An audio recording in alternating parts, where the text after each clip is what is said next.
குரு பிரம்மா குரு விஷ்ணு குருதேவோ மகேஸ்வரக குரு சாட்சாத் பரபிரம்மா தஸ்மை ஸ்ரீ குருவே நமக.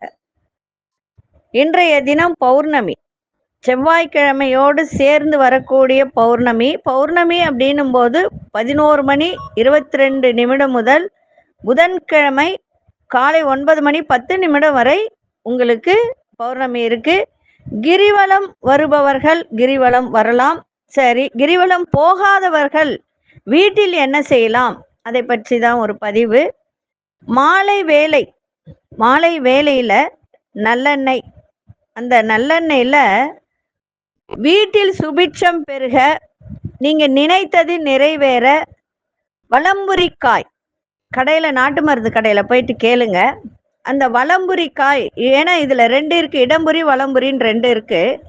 அந்த வலம்புரிக்காயை போட்டு அந்த தீபம் ஏத்தணும். எத்தனை மணிக்கு அப்படின்னு பார்க்கும்போது மாலை 5:47 தீபத்தை ஏற்றுங்கள்.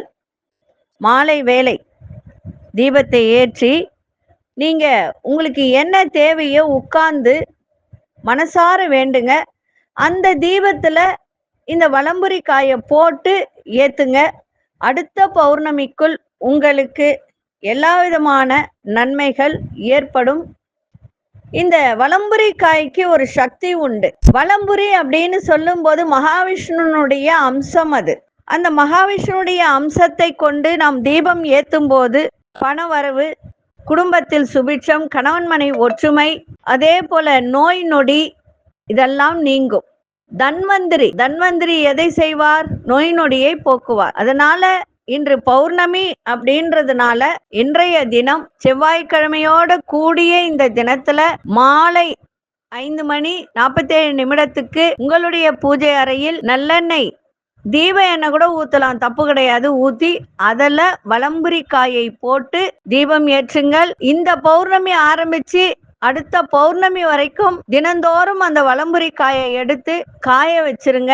மாத்தி போட்டுக்கிட்டே வாங்க. 48 இந்த அடுத்த பௌர்ணமி வரைக்கும் நீங்க அதை செய்ய உங்களுக்கு நல்ல முன்னேற்றம் கிடைக்கும். நிச்சயமாக உங்க வாழ்க்கையில் பெரிய மாற்றத்தை நீங்க காணலாம். செஞ்சு பாருங்க.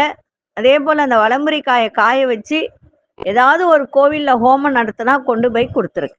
நன்றி, வணக்கம். கடவுள் அருள் டிவியை பார்த்தமைக்கு நன்றிகள். மேலும் இது போன்ற தகவல்களை தெரிந்து கொள்ள கடவுள் அருள் டிவியை சப்ஸ்கிரைப் செய்யுங்கள். மறக்காமல் பெல் ஐக்கானை கிளிக் செய்யுங்கள்.